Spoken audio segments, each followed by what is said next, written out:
अस्सलाम वालेकुम जी फ्रेंड्स, कैसे हैं आप सब। उम्मीद करता हूँ खैरियत से होंगे। मेरा नाम आमिर जमील है और आप देख रहे हैं यूट्यूब चैनल एजे इलेक्ट्रिक। दोस्तों, आज की वीडियो में हम सीखने वाले हैं कि ऑटोमेटिक इमरजेंसी लाइट की जो वायरिंग है, जो कनेक्शन है, वो कैसे किए जाते हैं।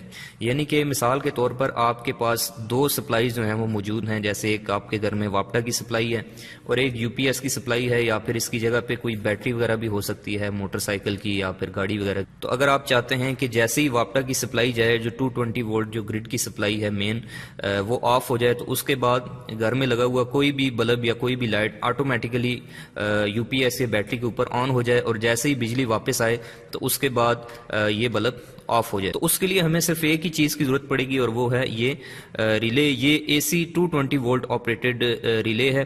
अगर आपने रिले के बारे में मुकम्मल इसकी फंक्शनिंग और इसके टर्मिनल्स वगैरह के बारे में जानना है, तो मैं रिले के ऊपर एक डिटेल्ड वीडियो बना चुका हूं, जिसमें मैंने रिलेज, उसकी टाइप्स एसी और डीसी, और उसके बारे में मुकम्मल मैंने एक्सप्लेन किया है। तो अगर आपने वो वीडियो नहीं देखी तो आप इस वीडियो के डिस्क्रिप्शन में उसका लिंक है, वहां से भी देख सकते हैं, या फिर यहाँ पर जो आई का आइकन बना हुआ है उसके ऊपर भी क्लिक करके वो वीडियो देख सकते हैं।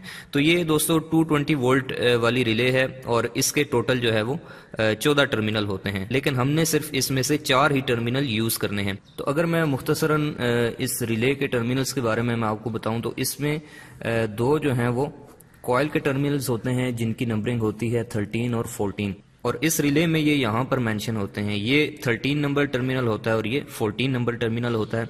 इसके ऊपर हमने 220 वोल्टेज देने होते हैं इस रिले की कॉइल को ऑपरेट करवाने के लिए, और जैसे ही हम इसको 220 वोल्ट देते हैं तो इसकी ये लाइट जो है वो ऑन हो जाती है। और उसके बाद इसमें एक कॉमन टर्मिनल होता है, जैसे कि ये 1 है, और इसके साथ ये 9 नंबर टर्मिनल जो है वो नॉर्मली क्लोज होता है, एनसी, और जो 5 नंबर टर्मिनल है ये नॉर्मली ओपन होता है, यानी कि एनओ। तो हमने दोस्तों यहाँ पर इसके जो टर्मिनल यूज करने हैं वो 13 और 14 के ऊपर हमने सप्लाई देनी है, और 1 और 9 ये जो एनसी टर्मिनल हैं सिर्फ ये यूज करने हैं। और यहाँ पर ये इसका 9 नंबर टर्मिनल है और ये नीचे इसका 1 टर्मिनल है। तो ये और ये सिर्फ 2 टर्मिनल हमने यूज करने हैं और यहाँ पर सप्लाई देनी है। तो चलिए दोस्तों, अब सीख लेते हैं कि हमने ऑटोमेटिक इमरजेंसी लाइट की जो वायरिंग है वो कैसे करनी है। तो उसके लिए हमने सबसे पहला जो स्टेप है वो ये करना है कि ये जो वापडा की हमारे घर में जो सप्लाई आ रही होती है, जो 220 वोल्टेज सप्लाई मेन आ रही होती है, उसके जो 2 टर्मिनल हैं फेज और न्यूट्रल, उन दोनों को हमने इस कॉइल के 13 और 14 नंबर जो टर्मिनल है इनके साथ जोड़ देना है।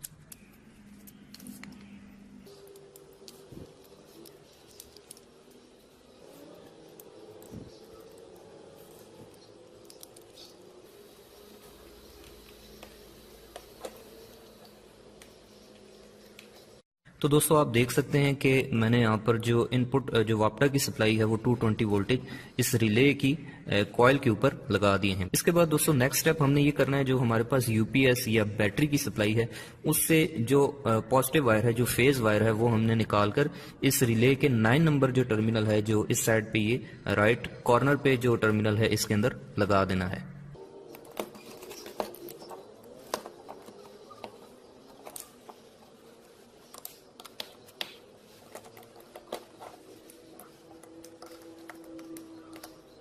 यूपीएस की सप्लाई का दोस्तों जो फेज टर्मिनल है वो 9 नंबर टर्मिनल के साथ कनेक्ट करने के बाद हमने इस रिले का जो 1 नंबर टर्मिनल है, ये वाला जो 9 के साथ नॉर्मली क्लोज है, एनसी है, उस 1 के ऊपर हमने ये जो हमारा बल्ब है, जो इमरजेंसी लाइट है, उसका फेज लगा देना है।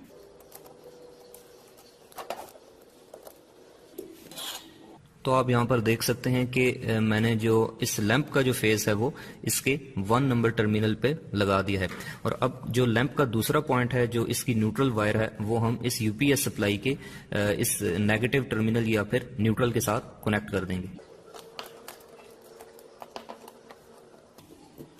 तो दोस्तों, हमारी ऑटोमेटिक इमरजेंसी लाइट की जो वायरिंग है, जो कनेक्शन है, वो तैयार हो चुके हैं। तो चलिए अब इसको टेस्ट कर लेते हैं। उसके लिए सबसे पहले हमने ये करना है कि हमने इस रिले की जो कॉइल के वोल्टेज हैं, जो वापडा की सप्लाई है, उसको हमने परमानेंटली ऑन करके छोड़ देना।